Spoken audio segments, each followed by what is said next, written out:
नमस्कार, SBT news में आपका स्वागत है और पेश है इस वक्त राजस्थान की बड़ी खबरें। देश में 18 और इससे ज्यादा उम्र के लोगों का वैक्सीनेशन 1 मई से शुरू होगा। इसके लिए रजिस्ट्रेशन आज बुधवार शाम 4 बजे से शुरू हुआ, लेकिन 4 बजते ही कोविड पोर्टल क्रैश हो गया। लोगों को आरोग्य सेतु और उमंग ऐप पर भी ऐसी ही समस्या का सामना करना पड़ा। दरअसल 18 से 44 साल के लोग बिना रजिस्ट्रेशन के टीका नहीं लगवा सकेंगे। ऐसे में पोर्टल क्रैश होने से लोगों को काफी परेशानी का सामना करना पड़ रहा है।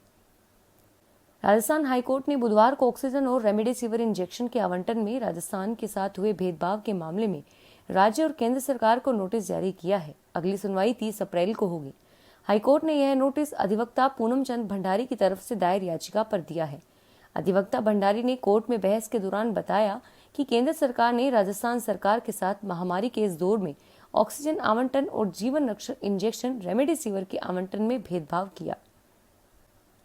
कोरोना को लेकर जन अनुशासन पखवाड़ा की पालना सहित कोरोना के माहौल में ड्यूटी कर रही पाली पुलिस भी अब शिकार होने लगी है। पाली जिले के 34 पुलिसकर्मी अब तक दूसरी लहर की चपेट में आ चुके हैं और इनमें सोजत सिटी थानाधिकारी व एसपी ऑफिस कार्यालय के पुलिस निरीक्षक भी शामिल हैं। उनका उपचार जोधपुर में चल रहा है।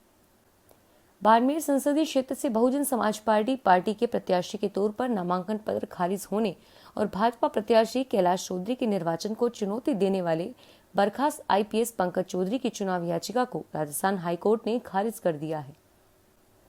जोधपुर में कोविड-19 से क्वारंटीन हुए एवं अस्पताल में भर्ती मरीजों को उनके परिजनों को निःशुल्क टिफिन व्यवस्था का चौपासनी हाउसिंग बोर्ड में शुभारंभ हुआ। बसंती देवी फाउंडेशन के बिंदु गुप्ता ने बताया कि दोपहर के भोजन के लिए सुबह 9 बजे एवं शाम को 4 बजे तक दूरभाष नंबर 7232879994 पर संपर्क करने पर निःशुल्क भोजन की व्यवस्था की जाती है। काफी जगह पहुंचाया जाता है, कोई ले जाए तो भी निःशुल्क व्यवस्था है। वरिष्ठ कांग्रेस नेता जनार्दन सिंह गहलोत का बुधवार को जयपुर में निधन हो गया। वे लंबे समय से बीमार चल रहे थे।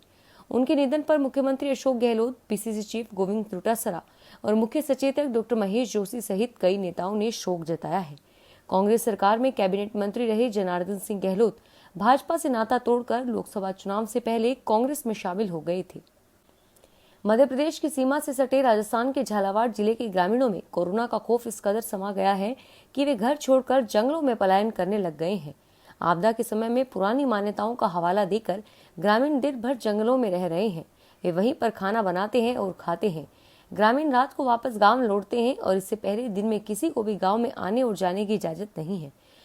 कोरोना की दूसरी लहर में झालावाड़ जिला भी लगातार जबरदस्त तरीके से संक्रमण की चपेट में आ रहा है। जिले में मंगलवार को 505 नए कोरोना पॉजिटिव लोग सामने आए। साल 2018 में पुस्तकालय अध्यक्ष के 700 पदों पर निकाली गई भर्ती को 3 साल बाद भी पूरा होने का इंतजार है। राजस्थान कर्मचारी चयन बोर्ड की ओर से 700 पदों पर निकाली गई इस भर्ती में पहले जहां परीक्षा के लिए बेरोजगारों को लंबा इंतजार करना पड़ा, वहीं साल 2020 में दिवाली से पहले 3 गुना परिणाम जारी करके बोर्ड की ओर से बेरोजगारों को एक बड़ी राहत दी थी, जिसके बाद 25 मार्च 2021 को भर्ती का अंतिम परिणाम भी जारी किया गया।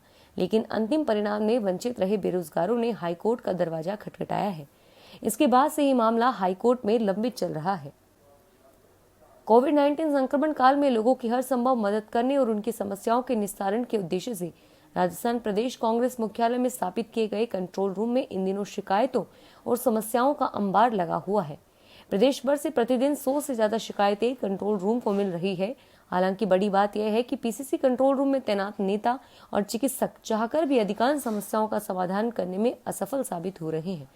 दरअसल जो शिकायतें प्रदेश कंट्रोल रूम को मिल रही है, उनका निस्तारण करना कंट्रोल रूम में तैनात नेताओं की पहुंच से बाहर है। ऐसे में कंट्रोल रूम में तैनात नेता चाहकर भी लोगों की मदद नहीं कर पा रहे हैं। पिछले साल कोरोना की पहली लहर के दौरान शादियों के कैंसिल होने से व्यापारियों को करोड़ों का नुकसान झेलना पड़ा था और इस साल भी वही स्थिति आ गई है। इस महामारी ने शादी ब्याह से जुड़े कारोबारियों की कमर तोड़कर रख दी है।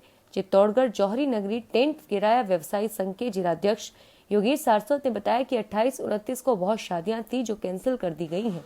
लगभग 80% शादियां कैंसिल होने से व्यापार को करीब 5 करोड़ का नुकसान झेलना पड़ रहा है। दिल्ली का एक परिवार जयपुर के निजी अस्पताल में भर्ती है। पूरा परिवार पॉजिटिव है। घर की बड़ी बुजुर्ग महिला भी पॉजिटिव थी। इलाज के दौरान जयपुर में ही उनकी मौत हो गई। पूरा परिवार इतना असहाय हो गया है कि अंत्येष्टि तक नहीं कर पाया। चूंकि खुद दिल्ली से है, इसलिए जयपुर में कोई पहचान का था ही नहीं। ऐसे में परिवार के ही लड़के ने पुलिस को चिट्ठी लिखी, उसने पूरे हालात बयां किए और दादी की अंत्येष्टि कराने की गुजारिश की। ये तो वानगी भर है, इस तरह के रोज न जाने कितने केसेस हो रहे हैं। पूरा का पूरा परिवार संक्रमण की चपेट में है और अपने का ही दाह संस्कार तक नहीं कर पा रहे हैं। बिस्लेरी के एक विज्ञापन ने राजस्थान के शिक्षकों का गुस्सा चढ़ा दिया है। इसमें शिक्षकों से ज्यादा ऊंट को समझदार बताने पर टीचर्स ने कहा है कि यह विज्ञापन मूर्खता भरा है। शिक्षक इसका विरोध कर रहे हैं और वही शिक्षकों के सम्मान में धौलपुर कलेक्टर ने कोविड सेंटर में मटके रखकर यह संदेश दिया कि इससे शुद्ध पानी कहाँ है। उधर शिक्षक रणनीति बनाकर इस अपमान का मुंह तोड़कर जवाब देने की तैयारी कर रहे हैं और साथ ही मटके की महिमा के बारे में बताने लगे हैं। कोरोना महामारी के पंजाब में सबसे बुरे हालात वाले लुधियाना जिले में कोरोना प्रोटोकॉल तोड़ने पर फिल्म अभिनेता जिमी शेरगिल और 3 अन्य लोगों को गिरफ्तार किया गया है। एक दिन पहले इनका प्रोटोकॉल तोड़ने पर चालान काटा गया था और इसके बावजूद वह फिर से नाइट कर्फ्यू में निकले थे। राजस्थान में जहां कोरोना संक्रमण की रफ्तार तेजी से बढ़ रही है, वहीं इस आपदा काल को भी लोग अवसर बनाने में पीछे नहीं हट रहे। ताजा मामला राजधानी जयपुर का है। यहाँ पुलिस ने एक ऐसे ही गिरोह का पर्दाफाश किया जो कोरोना की फर्जी रिपोर्ट बनाने का काम कर रहा था। इस गिरोह के 2 सदस्यों को पुलिस ने गिरफ्तार कर लिया, जिनसे अब पूछताछ की जा रही है। मिली जानकारी के अनुसार जयपुर के मानसरोवर स्थित डॉक्टर BL लैब एवं एबी डायग्नोस्टिक्स के 2 कर्मचारी अभिषेक और निखिल फर्जी कोविड रिपोर्ट बनाकर लोगों के साथ खिलवाड़ कर रहे थे। पटियाला सेंट्रल जेल से कैदी भाग निकले। आशंका यह है कि कैदी कोरोना पीड़ित कैदी और हवालाती के लिए बनाए गए क्वारंटाइन अहाते से भागे हैं, लेकिन अभी आधिकारिक तौर पर इसकी पुष्टि नहीं की है। फिलहाल इस बुलेटिन में इतना ही और फिर हाजिर होंगे तमाम बड़ी खबरों के साथ। SBT न्यूज के वीडियो देखने के लिए हमारे चैनल को सब्सक्राइब करें और नोटिफिकेशन पाने के लिए बेल आइकन पर क्लिक करें। धन्यवाद।